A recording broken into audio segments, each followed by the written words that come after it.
Hi guys, Kylie Walsh from DiJONES. How are you all? I hope you're all keeping safe and sane in the current environment.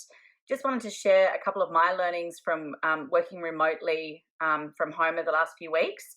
I've always worked one day a week remotely from home, I guess on the hygiene of our business and my personal hygiene for business. And when I say personal hygiene, I mean working strategically on the business to help support our agents and our network and corporate team with operations. But now full-time at home, Monday to Friday, with two children, a 10-year-old and a 6-year-old, which is challenging at best of times.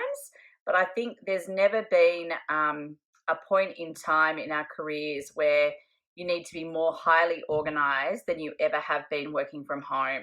So getting up at the day, putting on some form of business attire, whether it just be from the waist up, is entirely up to you. Getting a bit ready, having a shower, doing some exercise, but trying to stick to that normal routine as much as you can or could if you were still working full time and going to an office environment. I've actually found for myself I need to be more highly organised than what I was at work. I was fortunate enough to have a nanny prior to this, which I've had to let go, obviously given the current climate.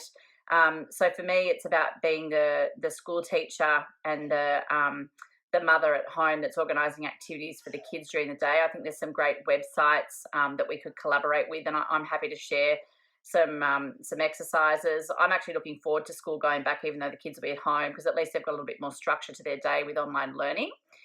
For me, it's making sure I over-communicate with the team and I over-communicate with our suppliers and my friends. So not only friends in the real estate industry, but I actually love the fact that this COVID-19 environment has allowed us to have the time to breathe, to reach out, have a sense of community, and connect with people that I've probably been guilty of not connecting with as frequently or as much as I would have in the past.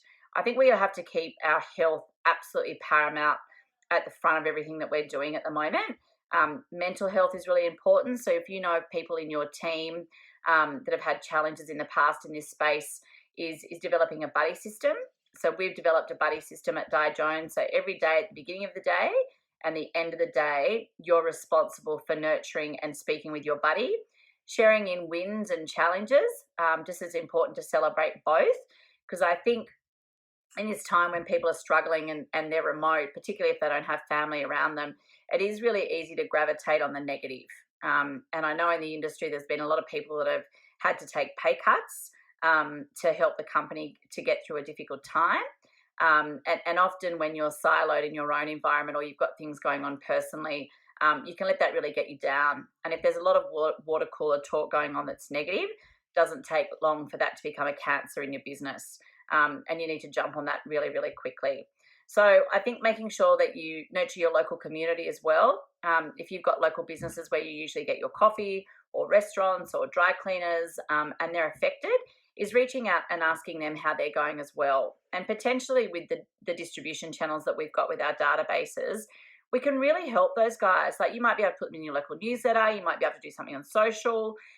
If you're not using Zoom or Teams or some of those technology platforms, you need to be really leveraging those. We've done a lot over the last couple of weeks with Q&A with our suppliers, making sure that we're supporting them so they're there at the end of this as well, and pushing that out to our database. I don't think there's been a better time to communicate with your landlords from a macro level. We've seen our engagement on our last two videos that we've sent to our database, one at 71% and one at 55%. And the open rates and sharing is phenomenal. So I think there's been a lot of news about what salespeople are doing and what the sales field can do in giving their database and their clients information. Please don't forget about property management in there, because we're so manic trying to keep up with the new regs and the framework and the code, that there's never been a better time to be that trusted advisor.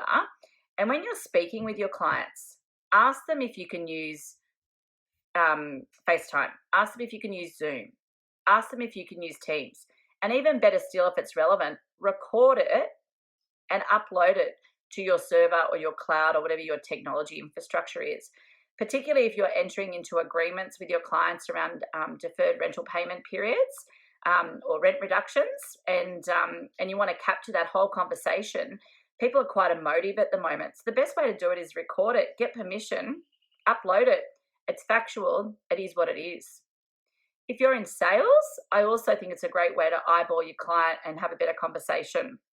If you're getting offers and you need to adjust buyers and vendors to what the new norm is and pricing, do your negotiation like this. You can see the reaction. You can see body language and how it's playing out. I think there's some great technology out there, and if you're not technology enabled, then get onto it or you'll be left behind. Use this time for professional development. I personally and our team are doing half an hour to an hour every day on increasing your skill set. There's plenty of things online. If you're with a franchise group or a big brand, they should be providing that to you anyway. But reach out to people in the industry that you've met at conferences. The Real Estate Institute, I think, has just been bloody phenomenal during this whole period. And it's not just that they've asked me to do this video today. We've had so much value from what Leanne, Tim, Chris, and the team have been doing there. And we thank you a lot for that because it saved us a lot of man hours. So I just guessing, summarizing and closing, I've been rabbiting on for six minutes, so I don't want to go much longer. Hygiene on your business. So if you're an agent or you're a property manager, use this time to go and have a look at your listing kit. Have a look at your communications, your marketing plan. Have a look at your case studies. Have a look at your testimonials. Do your Christmas cards now for Christmas so they're done. Going through cleaning up your database. Making sure that you're across new tech platforms that you've never had the chance to navigate or explore. Have better conversations with your clients. Refer the conversations with your clients to the right stakeholders that can help them out. If they haven't got landlord's insurance, make sure they've got it.